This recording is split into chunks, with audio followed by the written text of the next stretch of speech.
5 साल पहले जिन लोगों का हरे झंडे से मोह भंग हो गया था, उन लोगों ने जींद के पांडु पिंडारा में हरे पीले रंग के नए झंडे के साथ हरियाणा की सियासत में एक नई पार्टी की नींव रखी। इस पार्टी का नाम रखा गया जननायक जनता पार्टी। एक नए संगठन को मैदान में उतारा जाएगा और उस संगठन का नाम जननायक जनता पार्टी होगा। देवीलाल की नीतियों से प्रभावित होकर बीजेपी, कांग्रेस और इनेलो को उखाड़ फेंकने का वादा किया। जो आने वाले समय में भारतीय जनता पार्टी हो, कांग्रेस हो, लोकदल हो, इस प्रदेश से इन सबको उखाड़ फेंकने का काम करेगी। लोगों ने विश्वास किया और जननायक जनता पार्टी को देवीलाल का रूप मानकर जनता ने 10 विधानसभा सीट दिलवाकर हरियाणा की विधानसभा भेजा। लेकिन सत्ता के लालच के कारण जेजेपी बीजेपी की गोद में जाकर बैठ गई। अच्छा तो ये होता विपक्ष में रहकर जनता की आवाज़ उठाते, लेकिन सत्ता का नशा ऐसा होता है जो भाई भाई को अलग कर देता है। 4.5 सालों में हरे पीले रंग के नए झंडे का रंग फीका पड़ने लग गया। जिनके साथ मिलकर सरकार बनाई, उसने सीडी की तरह यूज़ किया और फेंक दिया।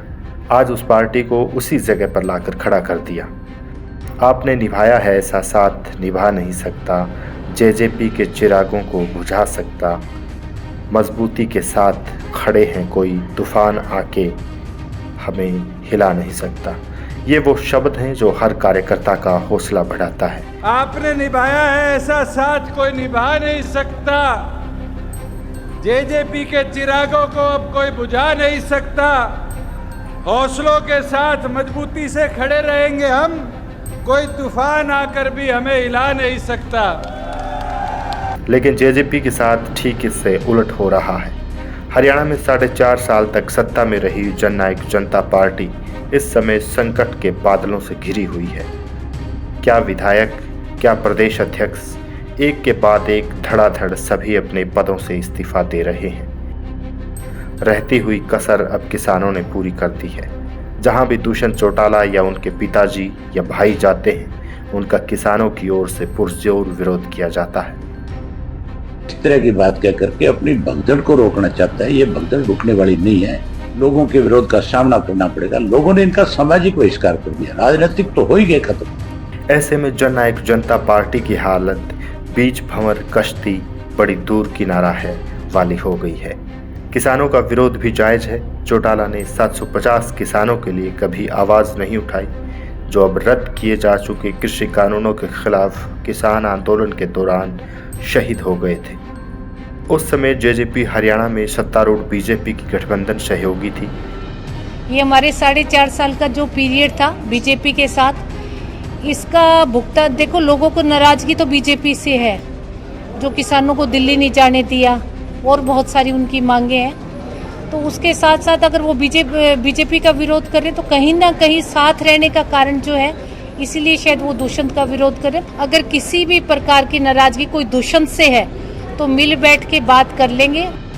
जब किसान कृषि कानूनों के खिलाफ आंदोलन के दौरान और इस साल फरवरी में राष्ट्रीय राजधानी दिल्ली जा रहे थे, तब उन्हें रोक दिया गया था और आगे बढ़ने की अनुमति नहीं दी गई।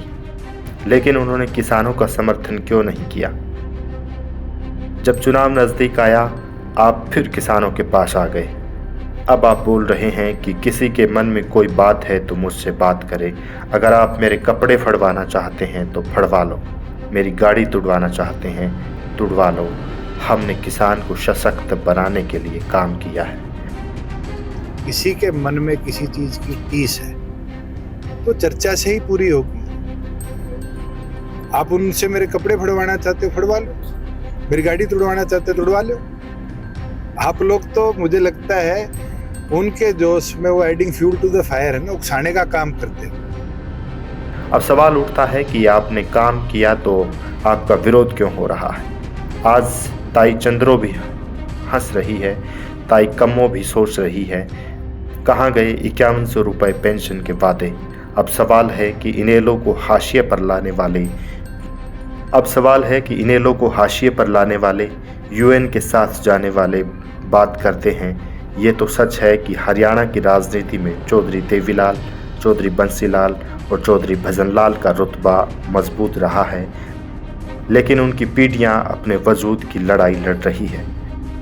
अब देखना होगा कि साल 2024 का चुनाव किस तरीके से चौधरी देवीलाल, चौधरी बंसीलाल और चौधरी भजनलाल परिवार की राजनीति का भविष्य तय करता है।